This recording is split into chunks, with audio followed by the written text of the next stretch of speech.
Zion Music. Garema baudza kuti ndichatambudza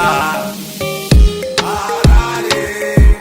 chinouya chinoti wana takamuka usarare nyika yakafa ende ndiwe makanika Harare pane zvakuita pane chichaita usarare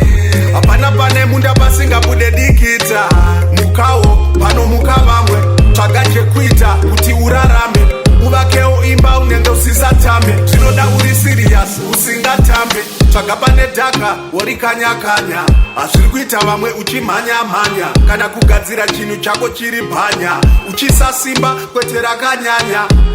ende hazvisi kuda kumira munhu achazvigadzira ari mumira gadzira chanzi wobva waigarira mikana ichabuda oigashira chinouya chinoti wana takamuka usarare nyika yakafa ende ndiwe makanika Harare pane zvakuita pane chichaita usarare hapana pane munda pasingabude dikita hatina kuvinga kukotsira zvatisingagone tinodzidzira pasingapindike tinoisa nzira ende hatizvione kuti kwavira tiri vekugona kwete kutraya-traya vakatitarisira vacho vakawanda saka hatikundi nezvekumhanya isu tinofaura takabata Harare chinouya chinoti wana takamuka usarare nyika yakafa ende ndiwe makanika Harare pane zvakuita pane chichaita usarare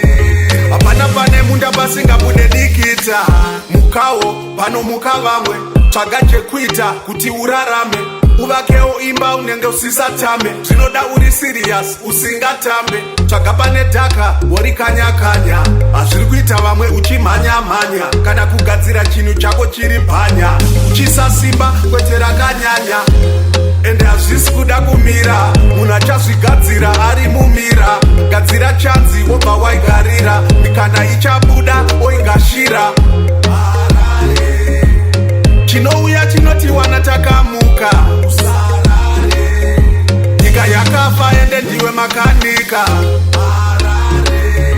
pane zvakuita pane chichaita usarare hapana pane munda pasingabude dikita Harare chinouya chinoti wana takamuka usarare